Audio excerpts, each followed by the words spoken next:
India के युवा क्या कर रहे हैं? वो साइंस के साथ साथ अध्यात्म की ओर भी बढ़ रहे हैं। तभी तो 200 साल के बाद काशी की पवित्र धरती पर वो हिस्ट्री रिपीट हो गई जिसकी कल्पना करना भी बड़ा कठिन है।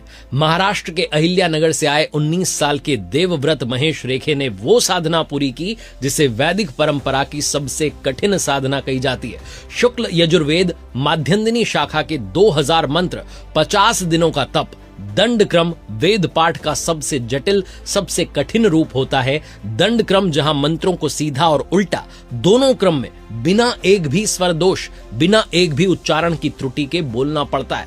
आज के युग में जहां आप कुछ मिनट्स के लिए भी कॉन्सेंट्रेट नहीं कर पाते, 2 मिनट के लिए भी मेडिटेशन नहीं कर पाते, ध्यान नहीं कर पाते, वहां ये तपस्या असाधारण है। 2 अक्टूबर को शुरू हुई थी काशी के रामघाट में वल्लभ राम शालिग्राम सांगवेद विद्यालय में महान साधना शुरू होती है। हर दिन सुबह 8 से दोपहर 12 बजे तक 4 घंटे का कठोर अभ्यास किया, महीनों की तैयारी की और पिता वेद ब्रह्म श्री महेश चंद्रकांत रेखे के मार्गदर्शन में ये स्मरण शक्ति की सिर्फ परीक्षा नहीं हुई है बल्कि शरीर और आत्मा के समर्पण की परीक्षा हुई है। 50 दिनों की अनवरत साधना के बाद 30 नवंबर को पल आया जब देवव्रत जी ने बिना एक भी दोष के 2000 मंत्रों का दंड क्रम पारायण पूर्ण कर दिया। ये उपलब्धि पिछली बार लगभग 200 साल पहले नासिक के वेद मूर्ति नारायण शास्त्री देव जी ने प्राप्त की थी।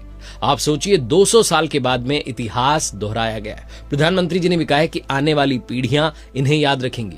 आज जबकि जो दुनिया है वो मॉडर्न होने की दौड़ में भाग रही है, तब एक यंगस्टर ने यह साबित कर दिया है कि भारत की वैदिक धरोहर आज भी उतनी ही प्रभावशाली है। देवव्रत जी की जो यात्रा रही है ये सिर्फ एक परीक्षा नहीं थी बल्कि ये भारतीय संस्कृति की अमर शक्ति का साक्षात प्रमाण है। समर्पण हो, साधना हो, आत्मा में विश्वास हो तो मनुष्य देवत्व को छू सकता है। जय सनातन, जय वेद, जय भारत।